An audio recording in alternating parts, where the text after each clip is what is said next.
So some interesting news when it comes to Impact Rebellion, because the event now has a new date and a new night. Impact Wrestling has announced a new date for the upcoming Rebellion pay-per-view event.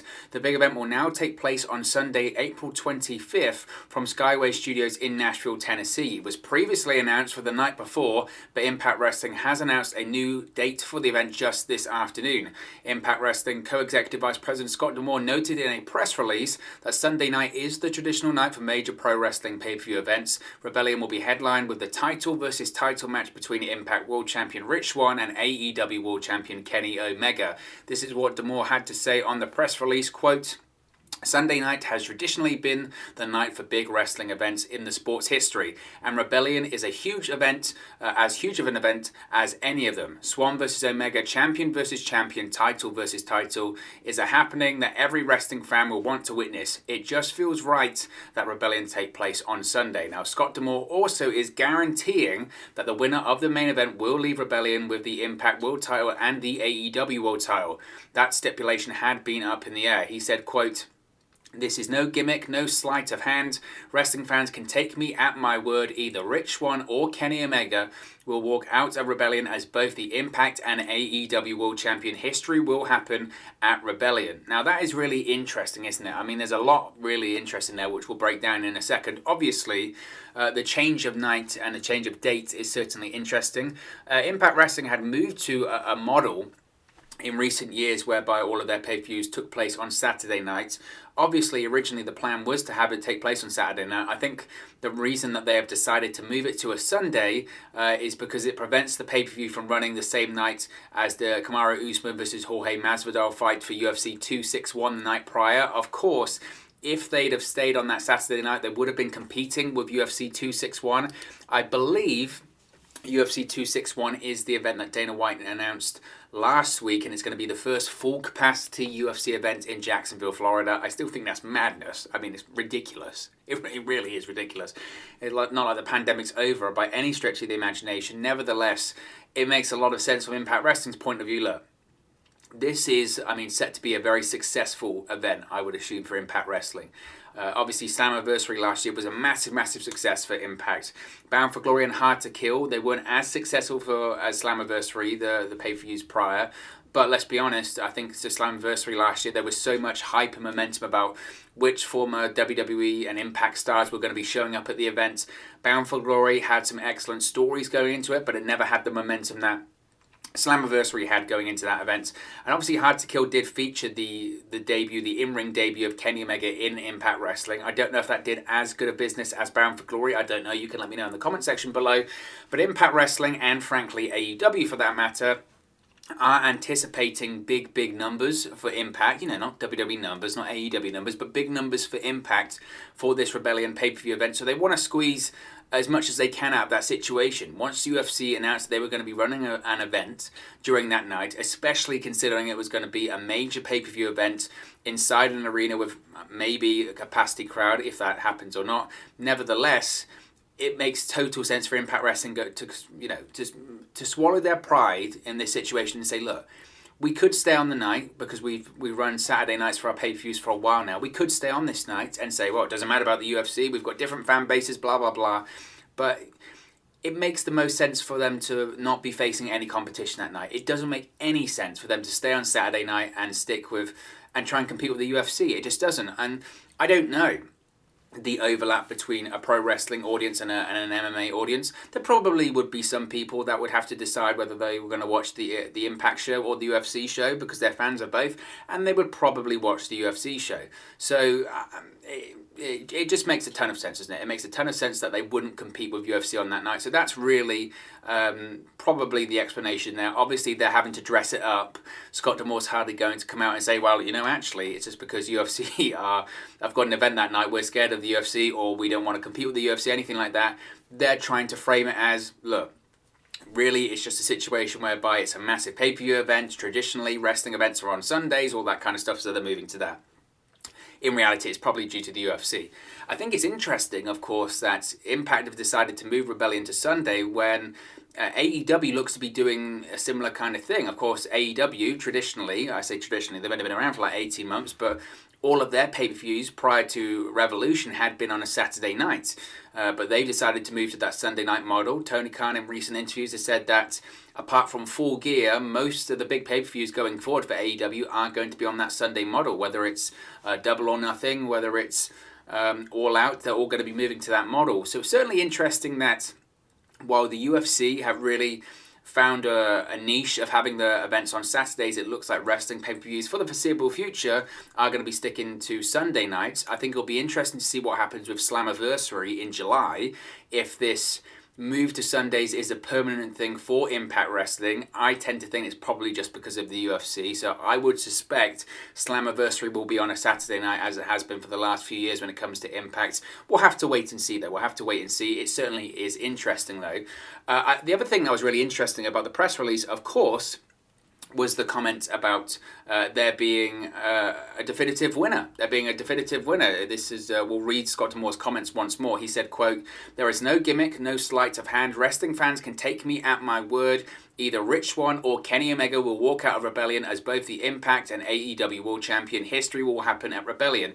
And this kind of backs up my point that I've been making here on the channel about this, that I've seen a lot of people on social media and a few people here in the comments on the channel say, I've never seen a match that looks more like a no contest, or I've never seen a match that's got double disqualification or double count out or whatever written all over it. And my response to that is, I really don't see that. If it was the WWE, and I don't mean to turn this into, WWE's terrible, I'm going to bash the WWE because it's stupid. I mean, I'm a fan of the WWE, I'm a fan of pro wrestling, so I'm not going to be one of those people, but if it was the WWE, you'd probably say, well, that might happen because they have evidence of doing it in the past. They have history, they have form. In this case of advertising main events that they don't deliver on, or that they change, or they find stupid ways of getting out of them by doing false finishes, by doing no contest. I mean, they've done no contests in Hell in a Cell matches 2 years in a row, I might add. So they've got history, they've got form. If it was WWE, I would say absolutely, that's got no contest or double disqualification written all over it. When it comes to Impact, I mean, maybe a few years ago they might have form doing it, but this match is too big. This match is too big to end in a draw. This match is too big to end in a double disqualification. This match is too big to end in a no contest, because if they did that, and this has been my point the whole time, if they did that, they would alienate the entire audience. There is going to be a substantial amount of people that are tuning into Impact Wrestling either for the first time or certainly the first time in a very, very long time when they watched a Rebellion pay-per-view. And the only reason they're tuning in is to see this massive main event. The only reason they're tuning in is to see Rich Swann versus Kenny Omega, to see title versus title, to see one man hold both the AEW and Impact World Championship. That's the reason they're tuning in. And if Impact didn't deliver that, or doesn't deliver that, and gives a screwy finish, those people that are either watching Impact for the first time or the first time in a long time, they'll turn it off and they'll say, right, I'm never wasting my money on Impact Wrestling again. They will alienate a massive amount of new fans, let alone existing fans that watch Impact Wrestling every single week. They would switch off so many people that I just can't see that happening. And from an AEW point of view, does AEW want to be involved in a situation where they're letting fans down, or they feel like they're hoodwinking fans, or they're lying to fans by having their world champion be billed to be appearing in a main event for both the Impact and AEW World Championship and then not deliver?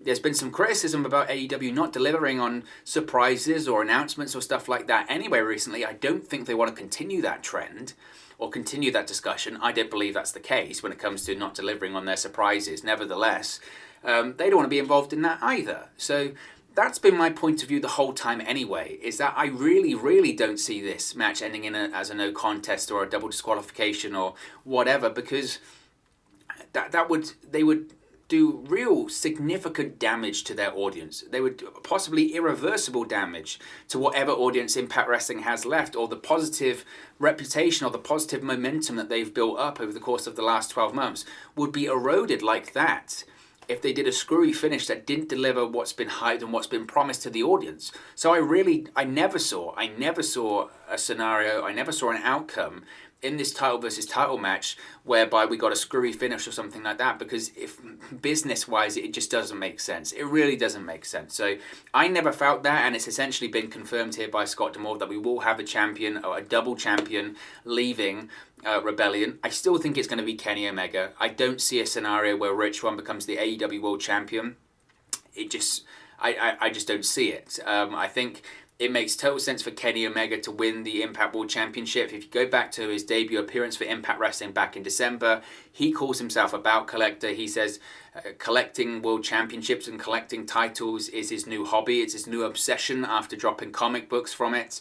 And it's just, ever since then, ever since he made that comment, my predictions were that one, he would challenge for the Impact World Championship at some point, which is tick, that's happening. And my second was that he would become the Impact World Champion. I think Impact Wrestling, obviously, why wouldn't you want Kenny Omega to be your world champion? He's one of the biggest and best wrestlers in the world right now. He's in that conversation as one of the best and one of the champions, one of the wrestlers that people want to work with the most. He's the reason lots of stars come to AEW. They want to work with Kenny Omega. So I think for Impact Wrestling, of course they want someone like Kenny Omega to hold their world championship. I don't think Kenny Omega would hold it for a long time. As I mentioned before, I think if when Kenny Omega wins at Rebellion, I think he'll probably drop it at either Slammiversary or Bound for Glory. I say it a long time. If he holds it to Bound for Glory, that would be a significant amount of time. Going from April to October, I think it's more likely he drops it at Slammiversary. But I don't think it hurts Impact Wrestling for Kenny Omega to beat, a Rich Swann or one of their contracted talents. If this was the past, if this was history, people would say, why would you have a wrestler from another company beat your wrestler? Because it's Kenny Omega. This is Kenny Omega we're talking about. The opportunity to have Kenny Omega regularly on Impact Wrestling television, regularly competing at Impact Wrestling pay-per-view events is a massive deal for Impact Wrestling, and it's too good of an opportunity for them to turn away and for them to let their pride get in the way and say, we're not going to let a wrestler from another company defeat one of our talents. That would be ludicrous. It really would be ludicrous. So I think Kenny Omega wins.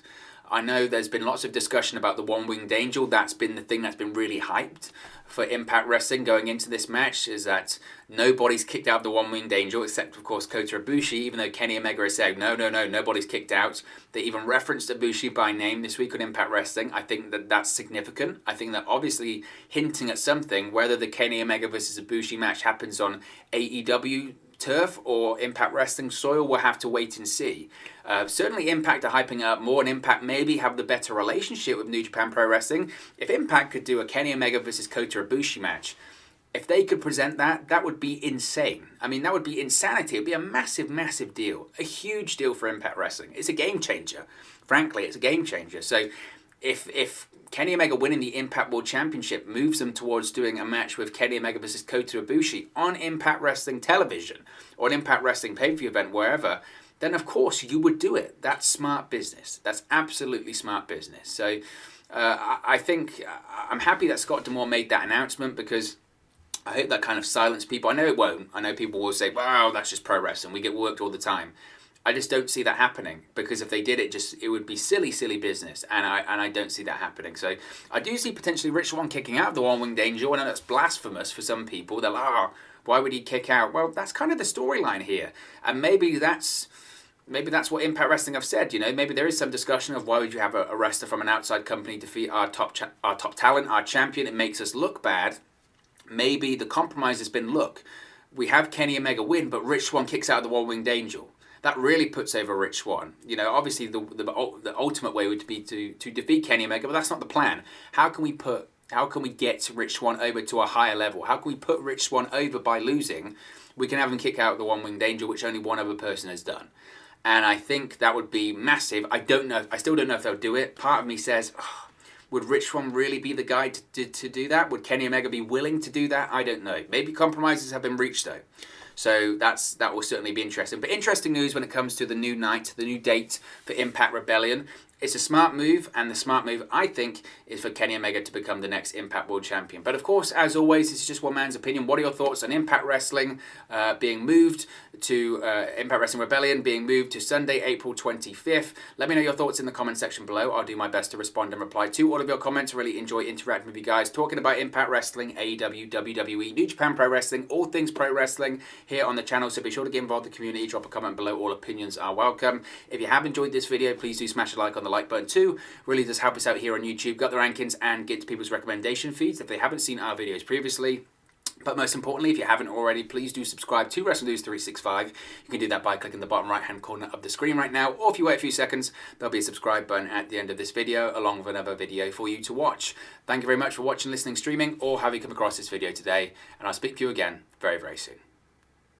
Hey guys, thank you for watching, listening, streaming, or however you come across this video today. Be sure to click on the video on the right there to watch our next video, or click the bottom there to subscribe, or the bottom right hand corner. Thank you very much, and I'll speak to you again very soon.